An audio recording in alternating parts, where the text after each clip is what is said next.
یہاں پر آپ کو امریکہ سے خبر دیتے چلے، امریکہ میں مسافر برادر طیارہ گر کر تباہ، 6 افراد ہلاک۔ امریکی ریاست الاسکا میں مسافر برادر طیارہ گر کر تباہ ہو گیا، جس کے نتیجے میں 6 افراد ہلاک ہو گئے۔ اس ویڈیو میں ہم آپ کو مکمل طور پر تفصیل سے بتائیں گے۔ اس سے پہلے اگر آپ نے ابھی تک ویڈیو کو لائک نہیں کیا تو ویڈیو کو لائک کر دیں، اور اگر چینل پر پہلی مرتبہ وزٹ کر رہے ہیں تو چینل کو سبسکرائب کر دیں اور ساتھ دیے گئے بیل آئیکن کو بھی پریس کر دیں تاکہ ہر آنے والی نئی ویڈیو آپ کو بآسانی مل سکے۔ امریکی میڈیا کے مطابق طیارہ کی گمشدگی کی خبر سامنے آنے کے بعد علاقے میں سرچ آپریشن شروع کیا گیا، جہاں سے لاشیں برآمد ہوئیں، جن میں سے ایک پائلٹ اور باقی 5 مسافروں کی تھیں۔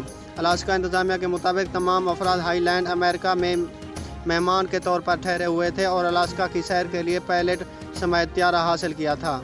دوسری جانب کوسٹ گارڈ انتظامیہ کا کہنا ہے کہ طیارہ حادثے کے وقت علاقے میں دھند چھائی ہوئی تھی اور ہلکی بارش بھی ہو رہی تھی، جو کہ ممکنہ طور پر حادثے کا باعث بنی، تاہم مزید تحقیقات جاری ہیں۔